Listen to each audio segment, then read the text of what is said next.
Here's the gang.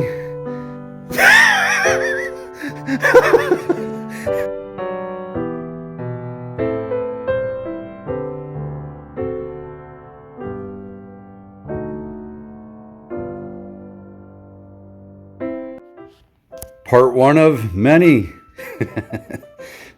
But I already screwed up, so we'll start this out with I bought this 30-31 grill shell because I didn't think I was going to be using the hood and side panels, and you know, this isn't going to quite match up. I think I need a 28 or 29 grill shell. They're shaped a little bit different, but if I go hoodless, it'll be fine, because this grill shell is beautiful and I hate to not use it because it'll match these. You can't really tell because of how dirty they are, but these headlights are like really nice. Yeah, see, I mean, they're chrome under there somewhere. Look at that powder. But yeah, so these are the parts that I collected so far. You know, I got not much, and I have a lot of work ahead of me, but this is a project that is an upcoming project. I'm super excited about it. It needs a little work, you know, like I got to put structure back into this thing.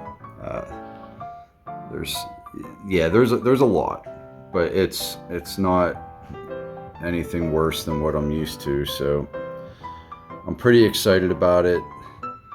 You know, I got to pull all this wood out of here. There's still a lot of wood in there from 1928. This is, so I guess I should start with that. Like, I didn't know how to identify these at first. Like, I had a 1930 Model A that I was calling a 28 just because I thought they were all the same and I didn't really care.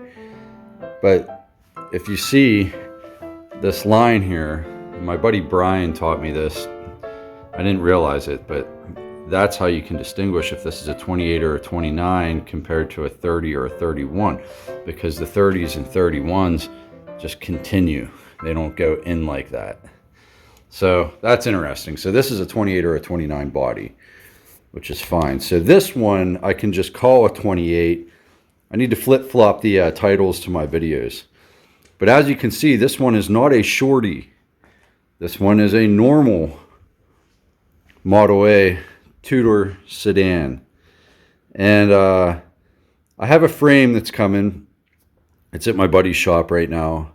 But the frame is currently, that's going to be the start of my video. So I'm going to probably put this on wheel casters, move it over here, get it out of the way. And then I'm going to be working, I mean, I have plenty of space, but I'm going to be working on the frame kind of in the middle of the garage. And I'm just going to piece this together, just like I did with the last one. The last one I had a little more to start with, but it just wasn't the right Model A. It was a shorty version. It was, so you guys, if you guys watch the series, you'd know, but like, it was cut. It ended right here and the cowl was back here, but it had that extra rear window because it was a 4-door. So it was like almost half the length of this, and I had to cut the frame down and do all that. And it was a cool project. I really enjoyed doing it. Don't get me wrong. And I loved it. A lot of other people liked it, obviously, because, you know, a guy drove here from New Jersey and basically begged me to, you know, he wanted it really bad. He really took to it. And super good dude. I'm super glad that he got it because he loves it. And that's what it's all about. I want someone to have it that's going to love it. So this one is, you know, it's going to be a little different. Like, I'm probably going to have to do cowl work because the engines, I'm not going to have as much room for the engine, you know, and I'm going to put a small block in this. Okay. I don't care what anyone says. It just makes sense to me. A little more power, a little cheaper. You know, easier to get parts for, and I have one already, so that's why. But I'm going to put a small block in this. I'm going to do a drop, like my plan so far. I'm going to do a drop axle, just like a 4-inch drop axle, Chevy rear end, Chevy driveline, turbo 400 or 350 transmission, whatever. It's not going to be a direct connect like the last one that I did because it's not short. I'm going to do, you know, just like a 10-bolt Chevy rear end, 8.5 inch, preferably with like 373 gears. Even if it's an open rear end for now, I don't care because this thing will boogie even with one wheel pill. I mean, there's nothing to these. Me and my buddy lifted this out of here and it was like, you know, it's weightless, you know. And so I guess I haven't decided what to do with, like, you know, the color scheme or anything. This is all dust. This sat in a paint shop. You know, I'm going to have to really clean this off. It's a disaster, but I kind of like the looks of it like that. Like, too bad it didn't just look like that and I could clear coat it like that, but it's a rust bucket. I might have to, I'm either going to patina sauce it. I'm going to have to patch a couple things, like down there. It's, you know, it has its stuff going on, but I'm going to patch a couple things, and then I wouldn't mind just patina saucing it and clear coating it, or not even clear coating it, just patina sauce and, you know, linseed oil, whatever, and just bring out that shine, that shiny rust, but have the engine looking beautiful. Black wheels, black tires. I'm not going white walls. It's just too much to clean all the time. I don't want to clean this thing ever. Like, when it's done, it's done.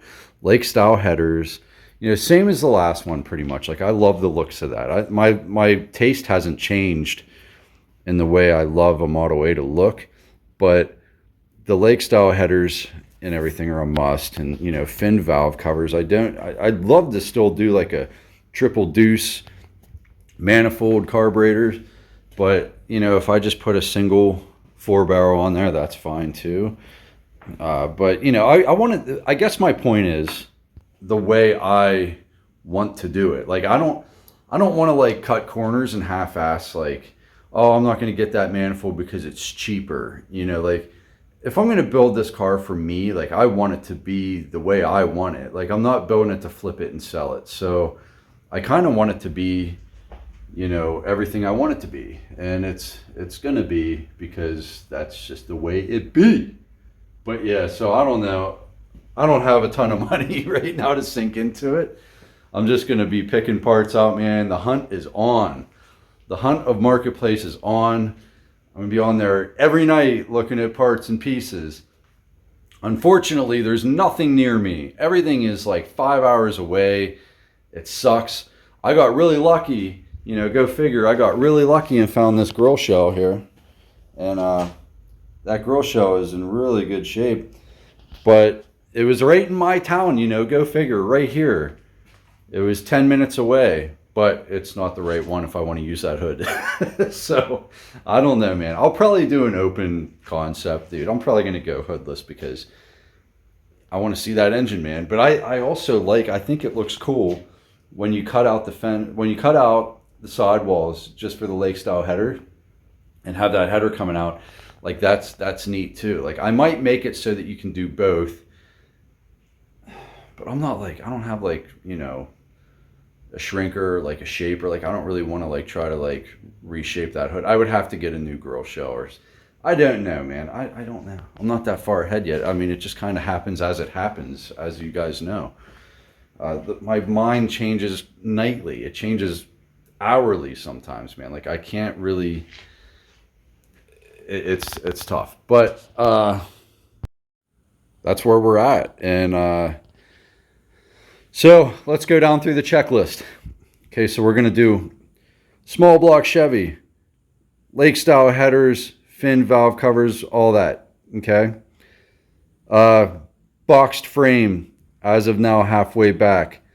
You know, finished frame, I'm going to sand it down, paint it, the whole 9 yards, primer paint, blah, blah, blah. I still need springs, I need axles, I need rear end, I need all that, man. I need U-joints, or U-bolts, steering components, I need everything, man. I need to do the dash work. I'm going to put a bus seat in this again because I found a brown one that's really beautiful. It's either brown or maroon. I don't know which way to go because there's a brown one and a maroon one available for 20 bucks. I'm going to cut it down and make it a little shorter so that it's not sticking up to here and I can't see behind me. Paint, unknown yet, unsure. Wheels and tires. I'd like to do like 36 Ford spoked wheels, black with some like black classics on it, some Coker classics. I don't know if that's the route I'll go for sure, but I want to do black wheels with this rusty looking finish. And that's another thing about using the hood. I don't know if I'm going to use the hood or not because that hood does not match. I'd have to like sand it down and let it rust. And I don't know if I really want to do that. Let's see what else. Headlights are over there. They're beautiful. Tail lights. I'm not sure yet. I don't really care about that. I might even just do one. I'm going to take the spare tire, bracket off. I have everything figured out. Like I have everything in my eBay cart, you know, and Amazon, all these different sites, you know, on Marketplace, everything. I have everything figured out as far as parts. And I have a price. I could do it all right now. I could order everything right now. But I don't, you know, I'm not an idiot and I don't spend my last dollar. So, you know, I have to be mindful of what I spend. And if I can find things used at the end of the day, if I can find an axle assembly with everything, with the spring and everything for $150, I'm not going to spend $750 on it on eBay. That's just stupid.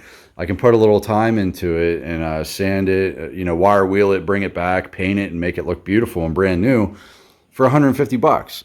So that's where I'm at. You know, if I can find, I have everything ready to roll. And if I do get stumped, like if I get stuck in a stagnant place where I cannot finish my project and I'm like really eager to get to the next step and one stupid part's holding me back, then I'll resort to that. But like in the grand scheme of things, man, I'm going used on like as much as I can because let's face it, these things look stupid with brand new parts on them anyway. Like I want it to match the part. The only thing that should be brand new on this car is the engine, the transmission, the driveline, and the rear axle. The front and the wheels and tires, obviously. The wheels aren't going to be brand new. They're going to be from 1936, but the tires need to be new. And, you know, certain other things, little bits and pieces can be new, but I'm not about like if I wanted to buy a brand new car, I'd just go buy a brand new car. When you build these and everything's ordered from Speedway or whatever, and everything's brand new and you have a brand new, I get it. It's beautiful, but that's not my style. I don't want to build a show car. I want to build a runner that, you know, has some balls, and I'm not afraid to rip it through a parking lot and do donuts and have fun in it. If I have a brand new, you know, $50,000 Model A that I just built with all brand new parts, I'm gonna be a little more hesitant to do that. So, and I'm not hating on anyone who does that, man. I know there's probably thousands of you that have done it that way, and I respect you and I respect your build, man. It's gonna be way nicer than mine is, trust me. But I'm not rich, and I like to have fun, and most of all, I like to document these builds, and I like to document my journey. And the hunt is my favorite part. It's really not fun to me to just order everything at one time and then be like, oh, I'm done. I like to search for these things. It's like digging up history. So that's it. That's pretty much the video. Part one, nothing. You know, just bringing her in. I don't even want to. We'll continue from here. Next video, there's going to be some building going on. But, you know, I always have to introduce everything and, you know, let you know what's going on first. That's kind of important. And so that's that. See you on the next one.